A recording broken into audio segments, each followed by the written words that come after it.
कहानी के शुरू में हमें बताया जाता है कि फ्यूचर मुस्तकबिल में इंसानों के बीच अपने रिलीजन मजहब को लेकर एक बड़ी जंग छिड़ गई। एक साइड पर थे मिथ्रिक, वो आत्माओं पर यकीन रखते थे और उनकी बातों को मानते थे, तो दूसरी तरफ थे नास्तिक एथियस्ट। उनका ये मानना था कि वो किसी भी मजहब या उससे जुड़ी किसी भी चीज को नहीं मानते। इंसानों ने अपनी इस लड़ाई में मॉडर्न हथियारों के साथ साथ रोबोट्स की भी मदद ली थी, जिसकी वजह से दुनिया में बहुत तबाही हुई। सब कुछ तहस नहस हो गया। दुनिया को तबाह करने के बाद मैथ्रिक के लोग किसी और प्लेनेट की तलाश में निकल गए। तो ये था इस कहानी के शुरू का हिस्सा। शुरुआत में हमें दो रोबोट्स दिखाए जाते हैं, जिसको फादर और मदर कहा जाता है, और इन दोनों रोबोट्स को केपलर 22b पर स्पेसशिप में भेजा गया था। स्पेसशिप को लैंड करते हुए उतारते हुए इनका शिप एक गड्ढे में गिरने वाला था, पर उसके गिरने से पहले ही ये दोनों उसमें से अपने सामान को बाहर निकाल लेते हैं। जिसके बाद मदर इधर प्लेनेट पर आकर 6 बच्चों को पैदा करती है। सब बच्चे अलग अलग नस्ल से ताल्लुक रखते थे। ये दोनों रोबोट्स यहाँ पर अपनी छोटी सी सोसाइटी बना लेते हैं और स्पेस मूलियों को उगाकर यहाँ पर गुजारा करने लगते हैं, मतलब एलियन मूलियाँ। इनको देखकर ऐसा लग रहा था कि यहाँ पर प्लेनेट को ढूंढकर इंसानों की सोसाइटी बनाने आए थे। ये दोनों रोबोट्स यही चाहते थे कि ये आने वाली नस्लों को रिलीजन से दूर रखें। मतलब ये दोनों रोबोट्स मदर फादर एथियस्ट थे, जो किसी भी चीज को नहीं मानते थे, क्योंकि ये ऐसा इसलिए चाहते थे कि आने वाले इंसानों में ना रिलीजन मजहब का कोई फर्क होगा और ना ही आपस में ये लड़ेंगे, और इनकी सोच भी सबसे अलग होगी। ये दोनों रोबोट्स ये भी जानते थे कि ये बहुत जल्दी खत्म हो जाएंगे, इनका सिस्टम जल्दी बंद हो जाएगा। बस ये दोनों ये चाहते थे कि इससे पहले ये खत्म हो, इनको यहाँ जमीन पर असल माहौल बनाना था कि आने वाली नस्लें इनके बगैर रह सकें, उन्हें कोई भी किसी भी किस्म की परेशानी ना हो रिलीजन को लेकर और ना ही किसी और चीज को। इसीलिए ये अपने बच्चों को खेती करना, घर बनाना और साथ ही साथ रिलीजन की बुराइयों के बारे में भी बताती है, ताकि इनके बच्चे हमेशा ही एथियस्ट नास्तिक रहें। एक दिन इनकी बेटी घूमते हुए रास्ता भटक जाती है। फादर और मदर को तो ये लग रहा था कि उनकी बेटी किसी गड्ढे में गिर गई, और फिर आहिस्ता आहिस्ता इनके सभी बच्चे मरने लगते हैं। सिर्फ इनका एक बेटा ही था जो जिंदा बचता है, जिसका नाम कैंपियन था। एक दिन फादर रोबोट आसमान पर स्पेसशिप को देखता है, जो मिथ्रिक की थी। ये गड्ढे में से अपने स्पेसशिप को निकालकर उससे राब्ता करने की कोशिश करता है, क्योंकि उसे ऐसा लग रहा था कि रोबोट मदर जल्दी खराब होकर खत्म हो जाएगी, और अगर उसने अपने बेटे कैंपियन को बचाना है तो उसे मिथ्रिक के मारने वाले लोगों के हवाले करना होगा। मगर उधर कमजोर रस्सी थी, इसीलिए फादर और कैंपियन उस स्पेसशिप को नहीं निकाल पाते। ये लोग फैसला करते हैं कि अगले दिन आकर इस स्पेसशिप को निकालने की कोशिश करेंगे। It's too dangerous, Campion. Mother robot को ये पता चलता है कि कैंपियन और फादर मिलकर कुछ गलत करने वाले हैं। जब ये कैंपियन पर चिल्लाती है तो वो इसको सब कुछ सच सच बता देता है कि उसने फादर के कहने पर इंसानों से मदद लेने की कोशिश की। ये सुनकर उसे फादर पर बहुत गुस्सा आता है, इसीलिए वो फादर के पास जाकर उससे पूछने लगती है, तो वो उससे बहकी बहकी बातें कर रहा था। इसीलिए मदर रोबोट को गुस्सा आ जाता है और गुस्से में फादर के बंद करने वाले सिस्टम को उसमें से निकाल कर बंद कर देती है। अब जैसे ही कैंपियन को पता चलता है तो वो उस स्पेसशिप की मदद से इंसानों तक सिग्नल भेज देता है, जिसके बाद मदर का भी ब्रेक डाउन, यानी कि उसका सिस्टम भी खराब होने वाला था। ये देखकर कैंपियन अपनी मदर के साथ बाहर ही सो जाता है। अगले दिन मिथ्रिक का ग्रुप इनके पास आता है, जिसमें एक आदमी जिसका नाम मार्कस था। दरअसल मिथ्रिक के लोग अपना मसीहा ढूंढना चाहते थे। उनको कैंपियन को देखकर ऐसा लगता है कि यही बच्चा है जो रिलीजन मजहब से जुड़ी सभी मुश्किलों को हल करेगा और इनका मसीहा बनेगा। ये सभी यहाँ पर ये प्लान बनाते हैं कि अपने साथ जो रोबोट लाए हैं उसकी मदद से मदर को ठिकाने लगाकर कैंपियन को अपने साथ ले जाएंगे। पर इनको बहुत जल्दी ये बात पता चल जाती है कि मदर कोई आम रोबोट नहीं थी, बल्कि वो तो उड़ने वाली और लोगों को मारने वाली खतरनाक मशीन थी। वो अपनी खतरनाक सुपरसोनिक आवाज से उसकी तेजी से सब मिथ्रिक्स को मारकर मार्कस के स्पेसशिप तक पहुंच जाती है और उस स्पेसशिप से मार्कस को दूर निकालकर फेंकती है, और अब उसी के स्पेसशिप से उनके दूसरे स्पेसशिप पर हमला कर देती है। पर वो किसी और रूप में थी। मदर अगर चाहे तो अपना रूप भी बदल सकती थी। वो वो स्पेसशिप पर हमला करके सभी को मारकर उनके बच्चों को अपने साथ अपने प्लेनेट पर ले आई थी। उधर कैंपियन और मार्कस, जो ना ढाल था, आसमान पर स्पेसशिप को तबाह होते देख रहा था। मदर अपने साथ उस स्पेसशिप पर से 5 नए बच्चों को लाती है और कैंपियन को उन बच्चों से मिलवाती है। अब यहाँ से कहानी चली जाती है पास्ट यानी माजी में। हमें दिखाया जाता है कि 2145 में जब जंग हुई थी तो 2 एथियस्ट सोल्जर सिपाहियों ने असल मार्कस और उसकी बीवी को मार दिया था और खुद उनका रूप लिया और फिर बाद में ये मिथ्रिक के ग्रुप में शामिल हो गए। मतलब जो मार्कस मदर के पास आया था वो असल एथियस्ट था। कहानी आ जाती है दोबारा से मदर पर। उसने उस रोबोट को मार दिया था जो मिथ्रिक के लोग अपने साथ लाए थे। दरअसल मदर की असल ताकत उसकी आंखों से थी और इसी तरह अब ये उस रोबोट के सिस्टम को निकाल कर फादर के अंदर डाल देती है, जिससे वो भी दोबारा से जिंदा हो गया था। जब कैंपियन दोबारा से अपने फादर को देखता है तो बहुत खुश होता है। फिर ये सब लोग अपनी नई फैमिली के साथ मिलकर खाना खाते हैं, जिनमें वो बच्चे भी शामिल थे जिनको मदर अपने साथ लाई थी दूसरे प्लेनेट से। उधर मार्कस खुद को एक रस्सी से बांधकर गड्ढे के किनारे अपने जिस्म को गर्म कर रहा था ताकि उसको सुकून मिल सके। खाना खाते हुए मदर अपने सभी नए बच्चों को समझाती है कि कोई यहाँ पर रिलीजन की बात नहीं करेगा और नो प्रेयर। इन 5 नए बच्चों में मार्कस का बेटा भी शामिल था। मतलब वो मदर के पास था। वो फादर को अपनी आंखों की सच्चाई बताती है कि उसकी आंखों में ताकत है और इसीलिए उसने अपनी असली आंखों को छुपा कर रखा हुआ है। कैंपियन को मार्कस के बेटे के पास एक पालतू चूहा बहुत पसंद आता है। मार्कस का बेटा उसे देना तो नहीं चाहता था, पर फिर भी वो दूसरे लड़के के कहने पर कैंपियन को वो चूहा दे देता है। कैंपियन जब सब बच्चों को बताता है कि उनके आने से पहले उसके सभी बहन भाई मर गए और कहीं न कहीं उनकी मौत की वजह मदर है, जिन्होंने अपनी ताकतों से उन सबको मार दिया और जिसके बारे में वो खुद भी नहीं जानती। You know I'm not allowed to.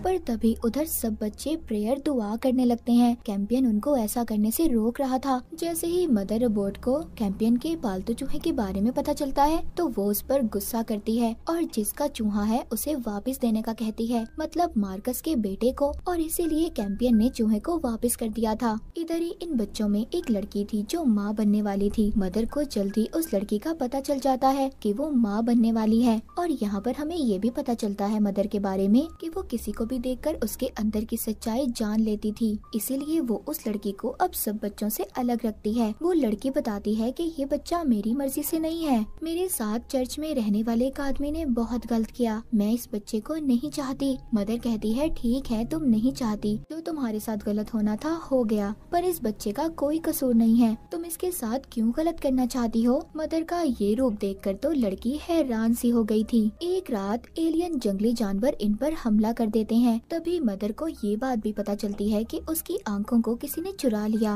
Mother को सिर्फ फादर पर ही शक था क्योंकि उसने इस बारे में सिर्फ फादर को ही बताया था, पर इसमें कैंपियन का हाथ था। खैर पता चल जाने पर फादर कैंपियन से आंखें लेकर मदर को वापस दे देता है और मदर वो आंखें लगा लेती है जिसमें ताकत मौजूद थी की मदद से सभी जानवरों को मार देती है। वो जानवर उस लड़की पर भी हमला कर देते हैं जो माँ बनने वाली थी, पर वो उनसे बच जाती है। फादर और मदर दोनों इस बात पर बहुत हैरान थे कि इन्हें 12 साल बाद ये बात पता चली है कि इनके अलावा भी यहाँ पर कोई रह रहा है, क्योंकि उन्हें यहाँ रहते हुए इस प्लेनेट पर 12 साल हो चुके थे और इस दौरान इन्होंने कोई ऐसा जानवर, कोई चीज नहीं देखी थी। पर वो जानवर अब मार्कस पर भी हमला करके उसे गड्ढे में गिरा देते हैं, पर रस्सी के बंधे होने की वजह से वो बच जाता है और फिर मिथ्रिक ग्रुप के सिपाही आकर उसे बचा लेते हैं। अब इस हादसे के बाद सभी बच्चे बहुत ज्यादा डर गए थे, इसीलिए वो सभी यहाँ से जाना चाहते थे, पर मदर उस लड़की की तरफ इशारा करके कहती है कि नहीं, अभी हम कहीं नहीं जाएंगे क्योंकि अभी इसके यहाँ बच्चा पैदा होने वाला है।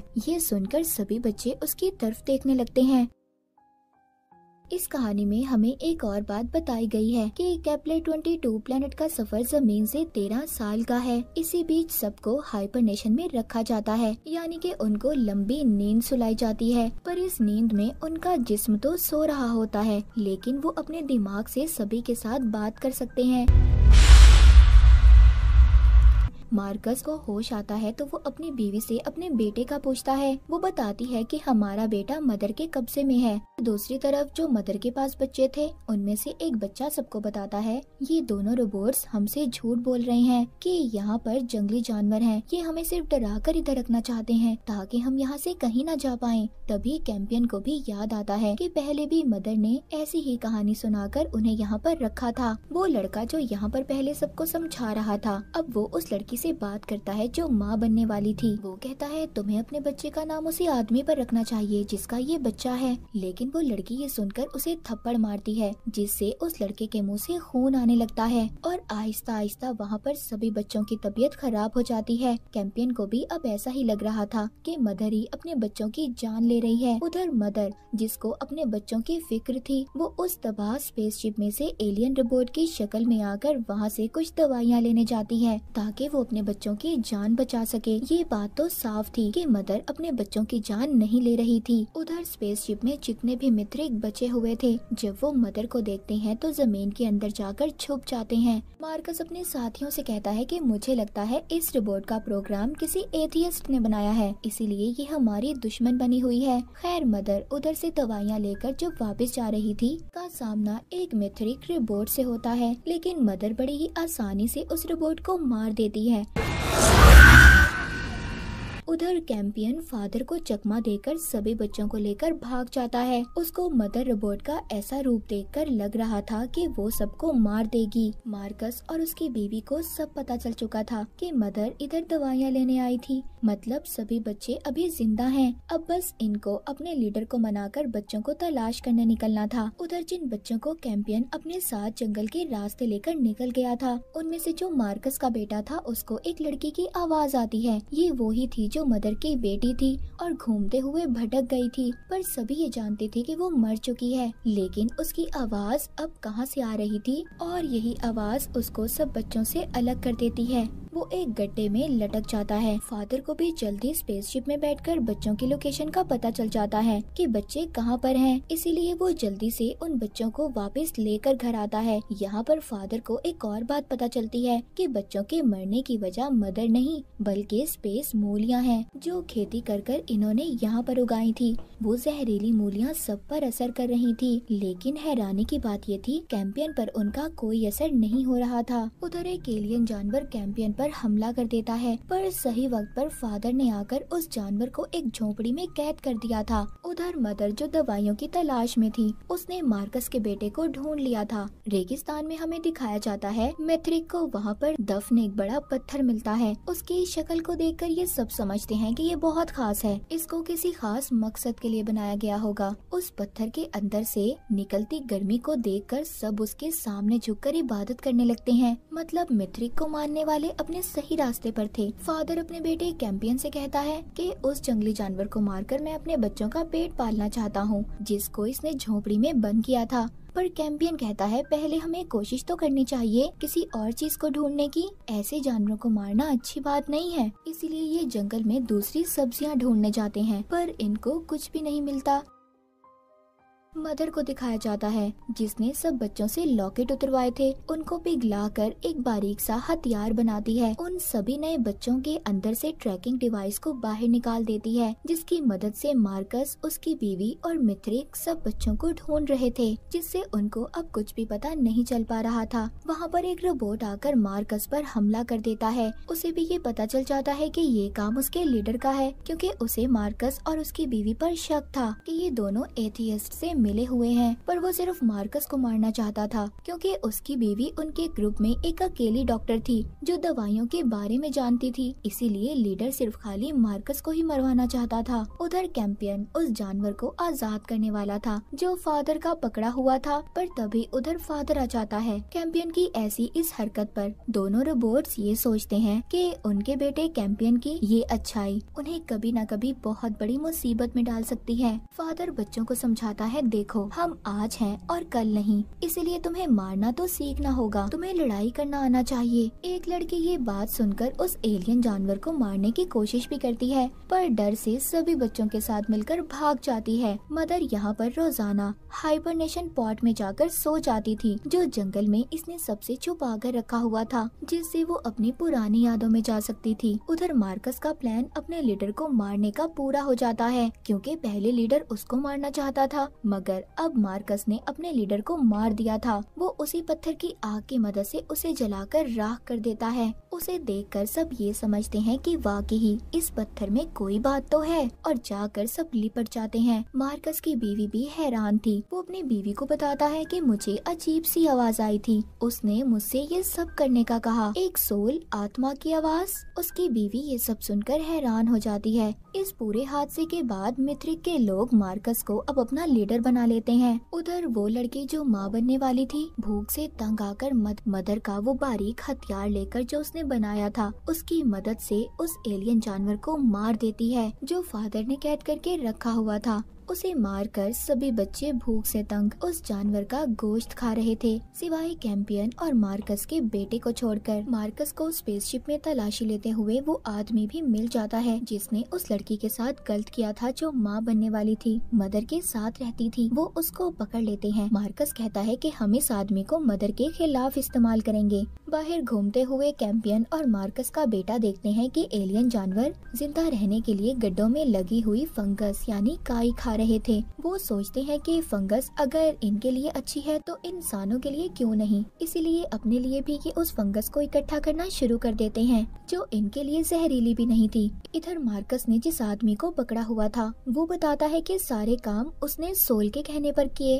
ये सब बातें मार्कस को काफी अजीब लग रही थी। अब क्योंकि मार्कस मैथ्रिक का लीडर भी बन चुका था, उसके साथ एक लड़की काफी ज्यादा घुलने मिलने की कोशिश कर रही थी। उधर मदर हाइबरनेशन पॉट में नींद में जाकर अपनी पुरानी यादों में चली जाती है, और आखिरकार हमें यहाँ पर पता चलता है कि मदर कौन थी और किसने इसको यहाँ पर भेजा था। मदर भी पहले मिथ्रिक के लिए काम करने वाली एक रोबोट थी, मगर उसको एक एथियस्ट ने अगवा करके रीप्रोग्राम कर दिया, दोबारा से उसके अंदर की चीजों को बदल दिया। ये आदमी पहले मिथ्रिक का ही था, पर इसने अपने रिलीजन के खिलाफ बगावत कर दी, और ये मदर से प्यार भी करता था। इसने मदर को बदलकर इंसानों की खिदमत करने वाला एक रोबोट बना दिया, और इसने फादर रोबोट को भी बनाया था, और दोनों को केपलर 22 पर जाकर एथियस्ट की सोसाइटी बनाने का कहा। उसने मदर को भेजने से पहले उसकी सारी पुरानी यादों को मिटा दिया था, क्योंकि वो ये नहीं चाहता था कि आगे के इंसान उसको भी अपना गॉड, अपना मसीहा समझें। सब चीजों का ताल्लुक कहीं न कहीं मदर से था, क्योंकि मदर ने जो बच्चे पैदा किए थे उनसे आगे की नस्लें चलनी थी। सभी यादों को याद करके मदर दोबारा से अपने घर आकर देखती है, तो उस लड़की ने जहर खाकर मरने की कोशिश की थी, जो माँ बनने वाली थी।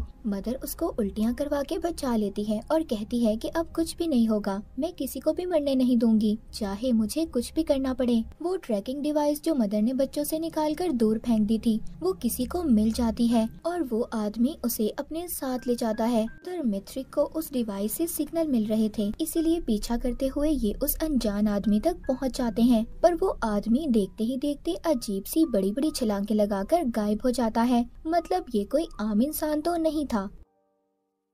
इधर ही मार्कस को इस जगह का नक्शा मिलता है, और सभी मदर को ढूंढने का प्लान बनाते हैं। वो वहाँ पर जानवरों के बहुत बड़े बड़े कंकाल भी देखते हैं। सुबह को मार्कस उस नक्शे की मदद से आखिरकार मदर के कैंप को ढूंढ ही लेता है। आगे कहानी में दिखाया जाता है मदर रोजाना जंगल में जाकर हाइबरनेशन पॉट में अपनी पुरानी यादों में चली जाती थी। ये बात छुपा हुआ मार्कस और फादर भी सोचते हैं कि मदर रोजाना कहाँ पर जाती है। मार्कस अपनी बीवी से कहता है कि हमें अपने बेटे को मदर से हासिल करना होगा, और हम उसको सब कुछ सच सच बता देंगे, हम तुम्हारे असल माँ बाप नहीं हैं। पर मार्कस की बीवी को उसका ये आइडिया बिल्कुल भी अच्छा नहीं लगता। वो कहती है, क्या तुम ये बताओगे कि हमने तुम्हारे असल माँ बाप को मारा? मार्कस कहता है कि अगर हमें अपने बेटे को बचाना है तो मदर रोबोट को तो मारना होगा, क्योंकि अगर वो जिंदा रही वो कभी भी हमसे हमारे बेटे को मिलने नहीं देगी। मार्कस और उसकी टीम जंगल में जाते हैं ये पता लगाने कि मदर रोबोट इतने घंटे क्या करती है। एक लड़का जलाने के लिए जब लकड़ियाँ इकट्ठी करने जाता है तो उसको खाने का एक खाली डब्बा मिलता है। वो आकर अपनी दूसरी साथी को बताता है। उन दोनों को अब समझ आ गई थी कि कोई बाहर जिंदा इंसान इन पर नजर रख रहा है। उधर मदर के साथ कैंपियन और मार्कस का बेटा एक गेम खेल रहे थे। कैंपियन जिस पजल को सुलझाने में घंटों लगा देता है, उधर मार्कस का बेटा उसे फौरन से हल कर देता है, जिस वजह से कैंपियन उससे जलने लगा था। जंगल में मार्कस की बीवी को वो पॉट मिल जाता है जिसमें मदर अपनी पुरानी यादों में जाया करती थी। मार्कस उसको देखकर कहता है कि यही सही वक्त होगा जब हम मदर को मार सकते हैं, क्योंकि इसमें जाने के बाद वो बहुत गहरी नींद में सो जाती है और इसी दौरान हम उसको मार सकते हैं। हम उसके जिस्म को बॉम्ब से उड़ा देंगे। उधर कैंप में मदर उस बच्ची की ड्राइंग देखती है जो रास्ता भटक कर गुम हो गई थी और मर चुकी थी, पर मदर को कुछ समझ नहीं आता कि उसकी बनाई हुई ड्राइंग उसकी पुरानी यादों से मिल रही थी। उसको अब लग रहा था कि शायद उसके पीछे कोई है जो उसके बारे में जानना चाहता है, उसका पीछा कर रहा है। मार्कस का बेटा बेचारा फंगस खाकर तंग आ चुका था। वो भी अब एलियन जानवर का गोश्त खाना चाहता था, पर वो खुद से किसी की जान नहीं ले सकता था।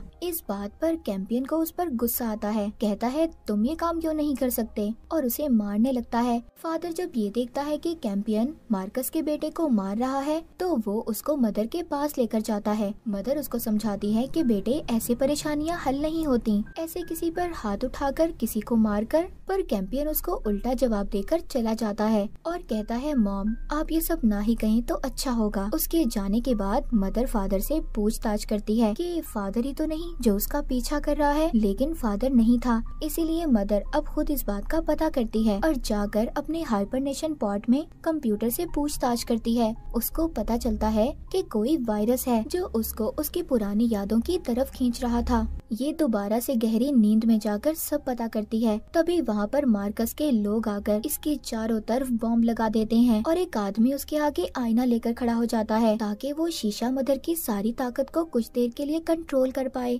पर ऐसा कुछ नहीं होता। मार्कस के लोगों का सारा प्लान खराब हो गया था, जिस वजह से मदर भी अब होश में आ जाती है और सबको यहाँ पर खत्म करके अपने बच्चों को लेने भागती है। उधर मार्कस की बीवी अपने साथियों के साथ मदर के कैंप पर हमला कर देती है। फादर जल्दी जल्दी अपने सभी बच्चों को बचाकर एक महफूज जगह पर लेकर छुप जाता है, पर मार्कस की बीवी ने अपने बेटे को ढूंढ लिया था। उधर ही एक बच्चा मिथ्रिक के लोगों को फादर के छुपने की जगह बता देता है, जिससे वो लोग फादर पर भी हमला कर देते हैं। लेकिन मदर भी आ गई थी। उसे आने में बहुत देर हो जाती है। फादर बहुत जख्मी हो चुका था। मार्कस की बीवी अपने बेटे को उसके डैड से मिलवाती है, यानी कि मार्कस से। पर मार्कस यहाँ पर कहता है बेटे अभी तुम वापस जाओ, मदर जिंदा है, तो इसीलिए तुम्हें मदर रोबोट के पास वापस जाना होगा और उसकी आंखें चुरानी होंगी। उसी में मदर की सारी ताकतें मौजूद हैं। उसका बेटा अब यही करता है। वो मदर के कैंप में जाकर जब उसकी आंखें चुराकर भाग रहा था, जिस पर अब मार्कस उस पर हमला करता है और उसे बहुत मारता है। वो बस मदर को मारने ही वाला था, तभी उसको आवाज आती है मदर को छोड़ दो, उसे जाने दो, मदर को जिंदा छोड़ दो। इसीलिए ये अब उसको जिंदा ही पकड़ लेता है। मार्कस ने मदर रोबोट को एक झोपड़ी में कैद कर दिया था और कैंपियन को भी बंद कर देता है। मार्कस जब मदर के पास जाता है तो वो उससे कहती है क्या मैं जानती हूँ तुम असल मार्कस नहीं हो। वो मार्कस का चेहरा देखकर सब कुछ स्कैन कर लेती है। उधर मिथ्रिक फादर को पकड़कर उसे रिप्रोग्राम करके उसमें तब्दीलियां लाकर उसको अपना नौकर बना लेते हैं। मिथ्रिक कैंपियन को अपना मसीहा समझ रहे थे। उनका ये मानना था कि कैंपियन ही वो बच्चा होगा जो उनकी सारी मुश्किलों को खत्म करेगा, इसीलिए उन्होंने उसे पकड़ा हुआ था। दूसरी तरफ वो लड़की जो माँ बनने वाली थी, वो कैंपियन के पास जाती है और कहती है कि तुम झूठ मूठ का नाटक कर लेना मिथ्रिक के लोगों के सामने कि तुम रिलीजन को मानते हो और जो भी वो कह रहे हैं सब सच है। एक तरफ मार्कस का बेटा बैठा घर बना रहा था। मिथ्रिक के लोग जब उसको देखते हैं तो वो सोचते हैं कि शायद हमारा मसीहा ये बच्चा हो, पर उनके रिलीजन, उनके मजहब के लिहाज से उनका मसीहा ऐसा होगा जिसका इस दुनिया में कोई भी नहीं होगा। मगर उन लोगों को ये नहीं पता था कि मार्कस का बेटा भी तो अनाथ था, उसका भी इस दुनिया में कोई भी नहीं था, कि असल मार्कस और उसकी बीवी तो मर चुके थे। अब नकली मार्कस मदर की बातों से तंग आ गया था और साथ ही साथ उसको आवाजें भी सुनाई दे रही थी जो अजीब थी। इसीलिए तंग आकर वो अपने बेटे यानी मार्कस के बेटे को धक्का मारता है। आखिर क्यों सोल मदर रोबोट को जिंदा रखना चाहती थी या फिर चाहता था। उधर जब मैथ्रिक के लोग कैंपियन को अपना मसीहा बनाने के लिए रस्मों को शुरू करते हैं। जब कैंपियन अपने बहन भाइयों की कब्रों को देखता है, उन पत्थरों को, तो उसको न जाने क्या हो जाता है, इसीलिए वो वहाँ से भाग जाता है। मगर फादर ने उसे पकड़ लिया था और दोबारा से बंद कर देता है, क्योंकि फादर का प्रोग्राम तब्दील हो चुका था। वो मिथ्रिक के लिए काम कर रहा था। जब मार्कस की बीवी को पता चलता है कि मार्कस ने उनके बेटे पर हाथ उठाया, तो वो काफी गुस्सा होती है। मार्कस को भी मदर के कैंप से उसका वही बारीक हथियार मिल जाता है जो उसने खुद बनाया था, क्योंकि मार्कस ने अपने ख्यालों में भी उसको देखा था। लेकिन मार्कस अब मदर को किसी खुफिया जगह पर ले जाना चाहता था। रास्ते में मार्कस के पास उसका एक साथी भी आता है। मदर उसको बताना चाहती थी कि ये बंदा उनका लीडर नहीं बल्कि एथियस्ट का एक बहरूपिया है। असल मार्कस तो मर चुका है, पर वो आदमी तो अपने लीडर पर बहुत भरोसा करता था और कोई भी बात नहीं सुनता। पकड़े हुए कैंपियन को दोबारा से उसी छोटी बच्ची की आवाजें आती हैं जो मर चुकी थी, जो उससे कह रही थी, खिड़की से देखो मदर और फादर कहाँ पर हैं। मार्कस मदर को कहीं ले जा रहा था और वो लड़की भी अब इनका पीछा करती है जो माँ बनने वाली थी, जिसको मदर ने अपनी बेटी बनाया हुआ था। मार्कस का प्लान मदर को एक गड्ढे में गिराकर मारना था। वो ऐसा समझता था कि ऐसा करने से शायद उसे आवाजें नहीं आएंगी, मगर उसे फिर से आवाज आती है, मदर को छोड़ दो, मत मारो उसे। तभी उधर फादर जो मिथ्रिक के कब्जे में था, मदर को उस गड्ढे में गिरा देता है, मगर अपनी एक उंगली से रस्सी को पकड़कर बचा भी लेता है। मार्कस की वो आवाजें अब ख्यालों में बदल चुकी थी। वो ख्याल में खुद को अपने असल रूप में देख रहा था और इन्हीं ख्यालों में खुद को जख्मी कर लेता है। इस बात का फायदा उठाकर मदर भी गड्ढे से बाहर आ गई थी और फादर से कहती है, मैं अपने और तुम्हारे बच्चों को जरूर बचाऊंगी। ये कहकर वो वहाँ से चली जाती है। मार्कस को इधर अभी भी आवाजें आ रही थी, मदर को जाने दो, उसे छोड़ दो, उसका जिंदा रहना जरूरी है। मार्कस तो जैसे इन आवाजों से पागल हो चुका था। उधर मार्कस की बीवी खाने के लिए एलियन जानवर का गोश्त इकट्ठा कर रही थी। वो अपने बच्चे को लेकर यहाँ से जाना चाहती थी, लेकिन तभी उधर फादर जख्मी मार्कस को लेकर आता है। मार्कस जो कि बहुत जख्मी था, वो बताता है कि मिथ्रिक का मसीहा कोई और नहीं बल्कि मैं खुद हूँ। ये मुझे उन आवाजों ने बताया है जो मेरे कानों में आती हैं। मार्कस की बीवी ये सुनकर हैरान हो जाती है। अब वो आवाजें मार्कस के लिए और भी ज्यादा भयानक हो गई थी। वो अपनी असल पहचान ढूंढ रहा था। एक दिन मार्कस उन्हीं आवाजों की वजह से अपना चेहरा काट लेता है अपनी नई पहचान बनाने के लिए, और अपने बेटे से कहता है कि मैं तुम्हें एक जांबाज सिपाही बनाना चाहता हूँ जो कभी भी किसी से नहीं डरेगा। पर इस बच्चे को इन बातों में कोई दिलचस्पी नहीं थी। मदर रोबोट को दिखाया जाता है जो मिथ्रिक के स्पेसशिप में अपनी मरम्मत खुद को ठीक करवाने जाती है। वहाँ पर वो एक खराब रोबोट से एलियन खून लेने लगती है, यानी कि सफेद लिक्विड। इसी दौरान उसे अपने पेट में कुछ महसूस होता है। मदर दोबारा से माँ बनने वाली थी, पर अब उसे जिंदा रहने के लिए लाल खून की जरूरत थी। वो एक जानवर को मारकर उसका खून पीने लगती है। कैंप में एक बच्चा ये देखता है कि फादर ने कोई मैसेज भेजा था। उसको ऐसा लग रहा था कि शायद कि मिथ्रिक के लोगों ने फादर का जो प्रोग्राम बदला है उसी वजह से ये सब है। इधर मार्कस भी ये नहीं चाहता था कि जो कैंपियन था मदर का बेटा, उसका बेटा उससे कोई दोस्ती रखे। पर एक दिन जब वो कैंपियन के पास आता है तो मार्कस उसको देख लेता है और उसे बहुत डांटता है। मार्कस अपनी बीवी को भी बंद कर देता है क्योंकि उसे पता चल चुका था कि उसकी बीवी उनके बेटे को लेकर भागना चाहती है, और यहाँ पर जितने भी मिथ्रिक थे सब उसके लिए इबादत करने लगते हैं, क्योंकि उन्हें ऐसा लग रहा था कि मार्कस की बेबी एथियस्ट बन चुकी है। वो लड़की जो माँ बनने वाली थी वो मदर को ढूंढते हुए उस तक पहुँच जाती है, मगर मदर यहाँ पर उस लड़की पर बहुत चिल्लाती है और उसे जाने का कहती है कि मदर के खून पीने की आदत कहीं उस लड़की को न मार दे। उधर कैंपियन जिसको मार्कस ने पकड़ा हुआ था, मार्कस के बेटे के बताए हुए प्लान के मुताबिक सुरंग बनाकर भाग जाता है और ये सब बच्चे मिलकर मिथ्रिक के चर्च को आग लगा देते हैं। पर मार्कस को ये लगता है कि ये शायद सोल का कोई इशारा है। वो उसके सामने खड़ा हो जाता है और इसी बात का फायदा उठाकर मार्कस की बीवी सभी बच्चों को लेकर यहाँ से भाग जाती है। पहले तो उनका प्लान मार्कस के स्पेसशिप में भागने का था, पर वो खराब था, इसीलिए अब ये मजबूरन जमीन के रास्ते से जाते हैं। फादर इनका पीछा करता है पर अपने आप पर कंट्रोल करके उन्हें जाने देता है। मदर जो स्पेसशिप में थी वो अपने सभी सवालों के जवाब चाहती थी, इसीलिए दोबारा से वो हाइबरनेशन पॉड में जाती है और अब ये आगे अपनी यादों में जाकर बड़े कैंपियन से मिलती है जो उसको बताता है कि अब वो माँ बनने वाली है और उसका असल मिशन तो अब शुरू हुआ है। पहले तो सब कुछ सिर्फ एक ड्रामा था। ये सब जानने के बाद मदर दोबारा से वापस अपने होश में आ गई थी। वो लड़की जो माँ बनने वाली थी उसको वो आदमी भी मिल जाता है जिसने उसके साथ गलत किया था, इसीलिए फौरन से मदर भी उधर आ जाती है। वो आदमी हर वक्त अपने साथ गार्ड का कटा हुआ सर लेकर घूमता था क्योंकि उसे ऐसा लगता था कि अगर वो इससे दूर हुआ तो इसका हेलमेट इसे मार देगा। इसीलिए मदर को जो इंसानी खून की जरूरत थी इस आदमी को पास रख लेती है, जिससे उस आदमी को तो सजा मिल जाती है और मदर को उस आदमी का खून। मार्कस ने भी गुस्से में फादर की एक उंगली काट देता है। वो बच्चा जो फादर के साथ था उसको पता चलता है कि फादर ने जो पहले मैसेज दिया था वो दरअसल फादर का इशारा था अपने प्रोग्राम को ठीक करवाने का, इसीलिए वो बच्चा उसको दोबारा से मैसेज के जरिए ठीक कर देता है। फादर अब वापस आ चुका था। मार्कस ये सोच रहा था कि कैसे वो अपने बेटे को अपने पास रख सकता है, उसे कैसे वापस लाए। वो सोचता है इसमें उसकी मदद सिर्फ सोल ही कर सकती है, इसीलिए वो अब दोबारा से रेगिस्तान में बड़े से पत्थर के पास जाता है। कैंपियन मार्कस के बेटे के साथ बैठा बातें कर रहा था। उन आवाजों के बारे में बात कर रहे थे जो उस छोटी मरी हुई बच्ची की उनको सुनाई देती थी। दूसरी तरफ मदर अपने साथ उस लड़की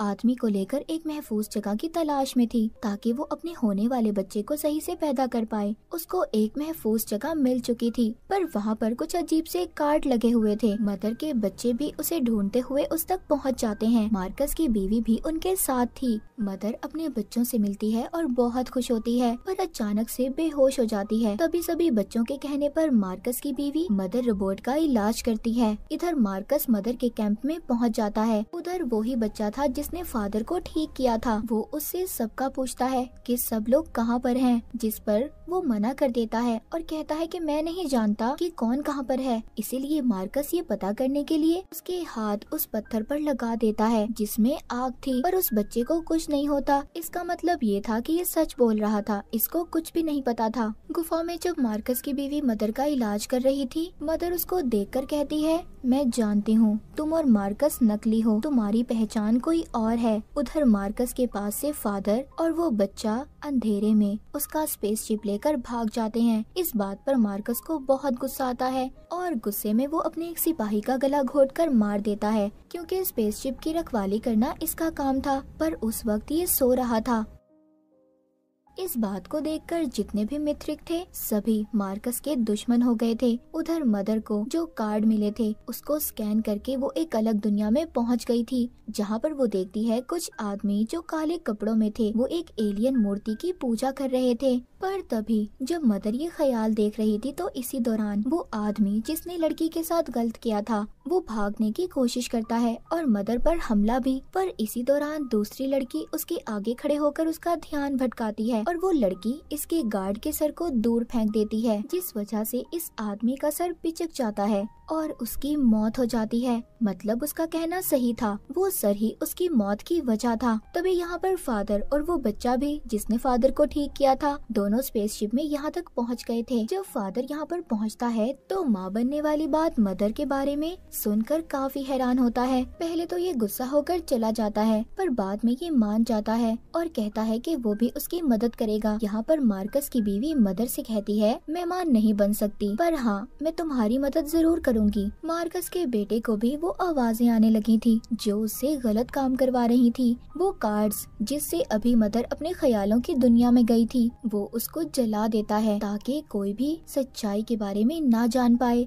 उधर मार्कस का सच भी मिथ्रिक के लोगों को पता चल चुका था कि वो एक बहरूपिया है। वो उसको मारने के लिए मदर की चोरी की हुई आंखें खिला देते हैं ताकि वो मर जाए, पर वो अभी भी जिंदा था। इतनी जल्दी मार्कस कहाँ मरने वाला था। हम देखते हैं कि मदर अब बच्चे को पैदा करने के लिए एक महफूज जगह पर जाती है, उसी जगह पर जो जगह उसने अपने सपने में उन कार्ड्स की मदद से देखी थी। पर फादर और बाकी लोग यही समझ रहे थे कि ये जगह महफूज नहीं है, लेकिन मदर को यकीन था कि ये जगह बिल्कुल ठीक है। मार्कस के बेटे को जो आवाजें आई थी उसमें सोल ने बताया था कि ये जगह उनके लिए बिल्कुल ठीक है और ये बच्चा भी सोल की वजह से ही पैदा हो रहा है। लेकिन कैंपियन को इस बात से जलन थी कि मदर सबसे ज्यादा इसी बच्चे को खास समझ रही है, पर फादर को मदर सब सच बता देती है। वो बताती है कि मैं भी ये नहीं जानती कि मेरे साथ ये सब कुछ कैसे हो रहा है, पर हाँ मैं ये जरूर जानती हूँ असल मिशन हमारा अब शुरू हुआ है। फादर इस बात से नाराज होकर चला जाता है।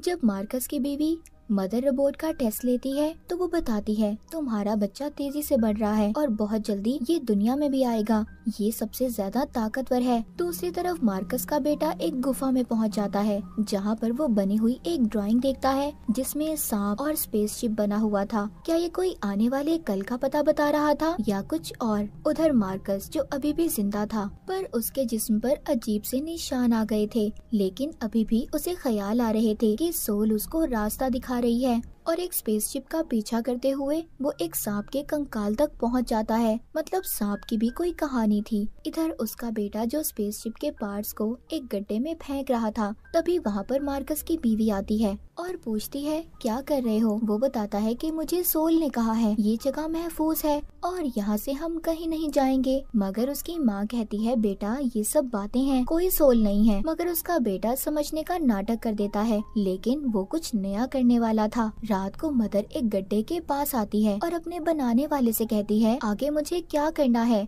मुझे इस बच्चे के साथ क्या करना होगा।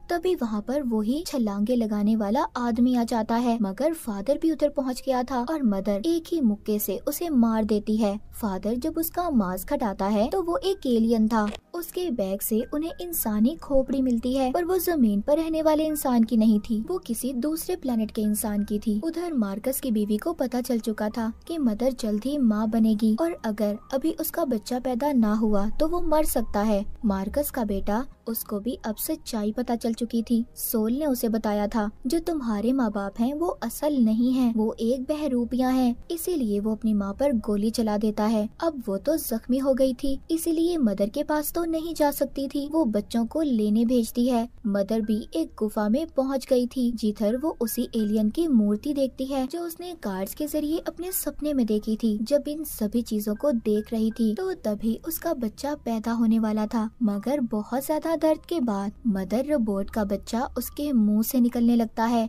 और वो कोई इंसान नहीं बल्कि एक सांप था, एक उड़ने वाला सांप जो निकलते ही उसका एंड्रॉइड खून पीने लगता है, यानी कि उसके जिस्म से निकलने वाला सफेद लिक्विड। तभी उधर मदर के दूसरे बच्चे भी आ गए थे, लेकिन अब वो अपने इस बच्चे को सबसे छुपाती है। ये बात तो साफ थी कि जब ये इस प्लेनेट पर आए तो सांप इनका पीछा कर रहे थे। यहाँ पर सांपों का राज था और वो आवाजें जो मार्कस और उसके बेटे को सुनाई दे रही थी वो भी इन्हीं सांपों की आवाजें थी। मदर सब समझ गई थी। मदर समझ गई थी कि उसके साथ ये सब कुछ क्यों हुआ। जब वो हाइबरनेशन पॉड में अपनी पुरानी यादों में जाती थी तो उसके दिमाग पर कोई कब्जा कर लेता था और यही बात थी कि मार्कस का बेटा भी स्पेसशिप को खराब कर रहा था। उन्हें पता था जब ये सांप पैदा होगा तो उसे इंसानी खून की जरूरत होगी, इसीलिए स्पेसशिप के खराब होने की वजह से सब इधर ही रहेंगे, सब फंस जाएंगे और वो सांप आसानी से सबका खून पी सकता है। मदर उस सांप को देखती है जो बहुत जल्दी बड़ा हो रहा था। अगर ये अपने बच्चों की जान बचाना चाहती थी